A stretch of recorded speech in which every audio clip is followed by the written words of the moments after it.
Leadership है उनको मुबारकबाद देना चाहती हूँ। उनकी बड़ी शानदार कामयाबी हुई और उसके साथ साथ जम्मू कश्मीर के लोगों को भी मुबारकबाद देना चाहती हूँ कि उन्होंने एक स्टेबल गवर्नमेंट के लिए वोट डाला, क्योंकि पिछले 10 साल से जो हालात रहे जम्मू कश्मीर में, बिलखुसूस 2019 5 अगस्त के बाद, तो जम्मू कश्मीर के लोगों को बहुत सारी प्रॉब्लम्स हैं, बहुत मुश्किलात हैं और उसके लिए एक स्टेबल गवर्नमेंट का, एक मजबूत सरकार का बनना बहुत ज़रूरी है।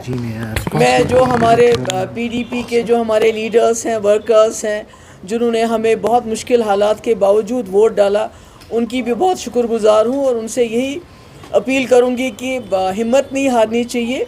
उतार चढ़ाव आते रहते हैं और मुझे इस बात की खुशी है कि जिस तरह से लोगों ने वोट किया एक स्टेबल गवर्नमेंट के लिए, तो जो इसमें गड़बड़ करने का कोई चांस नहीं अब, क्योंकि लगता था कि अगर मैंडेट कुछ मिक्स्ड होगा, अगर यकतरफा मैंडेट नहीं होगा तो फिर उसमें बहुत सी शरारतें हो सकती थी, बहुत सारी उथल पुथल हो सकती थी और कहीं ना कहीं यहाँ के जो लोगों ने मैंडेट दिया है उसको डिफीट करने की बात हो सकती थी। इसलिए I congratulate all of them, specially people of Jammu and Kashmir, जिन्होंने बहुत जो है सोच समझ के एक स्टेबल गवर्नमेंट के लिए वोट दिया।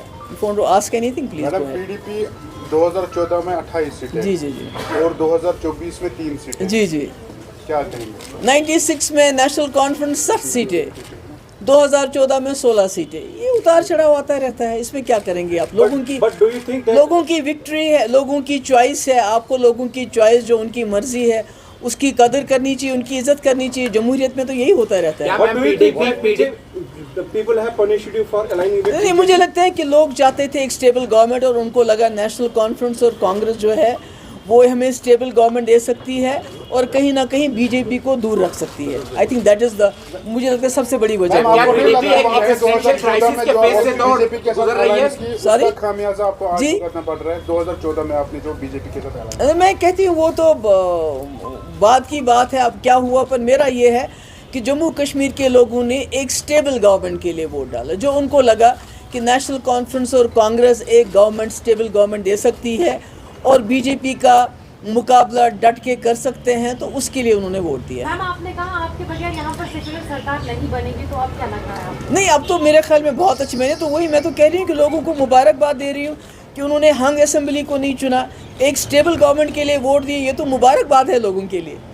Ma'am, as a former chief minister, why do you think people didn't vote for PDP? नहीं, मैं तो बार बार वही बात कह रही हूँ कि नेशनल कॉन्फ्रेंस और कांग्रेस का लग रहा था कि वो गवर्नमेंट बना सकते हैं, मिलजुल के एक स्टेबल गवर्नमेंट बना सकते हैं, और जम्मू कश्मीर के लोगों ने, खासकर कश्मीर के लोगों ने चुना कि हम यकतरफा वोट दे के एक स्टेबल गवर्नमेंट को वोट दें कि उन्होंने अपोजिशन से ज़्यादा सरकार को वोट देने का जो फैसला किया। मैम, बहुमत का आंकड़ा चूंकि 48 हो जाएगा, ऐसे में अभी पूरी फाइनल रिजल्ट नहीं आए हैं, अगर जरूरत पड़ती है बीडीपी के 2-3 विधायकों की, देखिए, मुझे लगता है कि नेशनल कॉन्फ्रेंस और कांग्रेस 50 तक पहुंच जाएंगे। ये मेरा अपना, ये आज का नहीं है, ये मेरी एक हफ्ते से पहले मेरी एनालिसिस है कि कांग्रेस और एनसी को किसी की ज़रूरत नहीं पड़ेगी सपोर्ट की।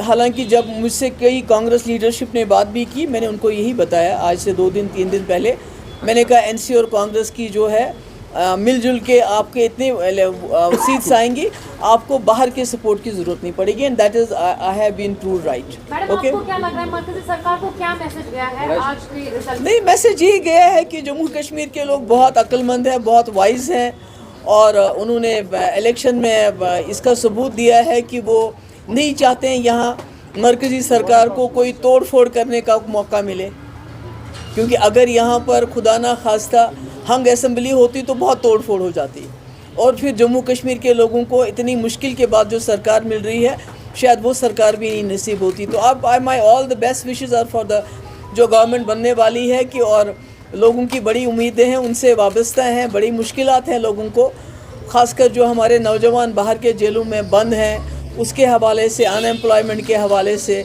बिजली के हवाले से। तो मैं उम्मीद करती हूँ कि इतना बड़ा मैंडेट उनको मिला है, वो लोगों की जो उनसे जो उम्मीदें हैं उन पे पूरा उतरेंगे। Thank you so much. कौन सी वजह रही आपके हिसाब से जो जम्मू कश्मीर के लोगों से कम्युनिकेशन आप नहीं बिठा पाई? सॉरी, मैम वो ऐसी कौन सी वजह नहीं थी नहीं, आपके कोई हिसाब से? कम्युनिकेशन नहीं है, लोगों की चॉइस है। इस बार लोगों ने चुना कि हम सिंगल कॉम्बिनेशन को मैंडेट देंगे, हम इधर उधर वोट नहीं डालेंगे, बल्कि एक जो अलायंस है उसको वोट देके उनकी सरकार बनाएंगे सर आंखों पे। Thank you.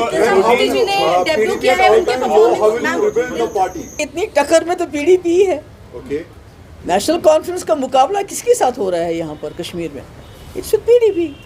तो मुझे तो नहीं लगता है कि आप गांदरबल में कितने वोटों से टक्कर दे रहे हो, आप बडगाम में टक्कर दे रहे हो जो चीफ मिनिस्टर फेस है। तो इसमें तो मुझे लगता है कि PDP is not what you से कि खुदा ना खास्ता बहुत लो है। हाँ, सीट्स कम आ गई हैं, पर we are a force to reckon with. Opposition में be down, but we are not out. Existential crisis है क्या मैम पीडीपी के लिए? बिल्कुल नहीं है, बिल्कुल नहीं है।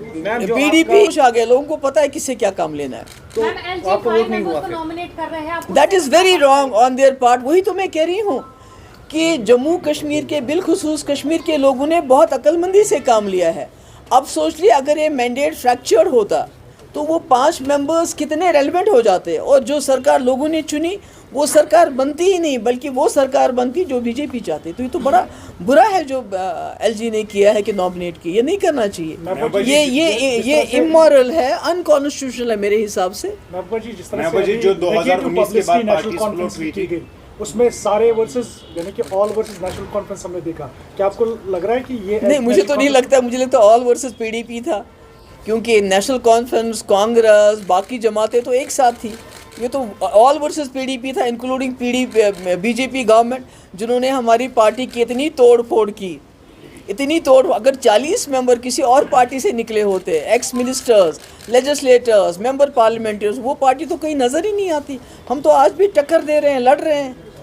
आप 4 सीटों पर अभी आगे है, तो क्या जाना चाहेंगे नेशनल कॉन्फ्रेंस? नहीं, देखिए, ये तो अजीब बात करते हो आप, बेगानी शादी में अब्दुल्ला दीवाना। Why we should say that? तभी तो मैंने कल इल्तिजा ने इसीलिए ट्वीट किया बिकॉज हमारे लोग वैसे ही कह रहे थे, जबकि मुझे मालूम था कि एनसी और कांग्रेस की अपनी इतनी सीटें आएंगी, उनको बाहर की किसी के सपोर्ट की ज़रूरत नहीं है। We will play the role of an constructive opposition. जो लोगों के मुद्दे हैं वो तो इलेक्शन के साथ ख़त्म नहीं होते हैं।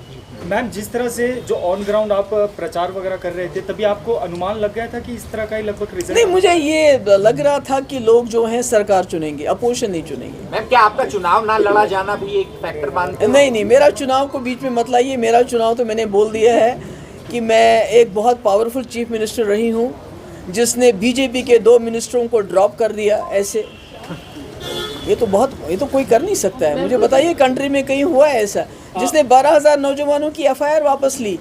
तो इतना पावरफुल मिनिस्टर, इतने पावरफुल आपके पास इतने पावर्स होना कि आप हुर्रियत को लेटर लिखो कि आप बातचीत करो।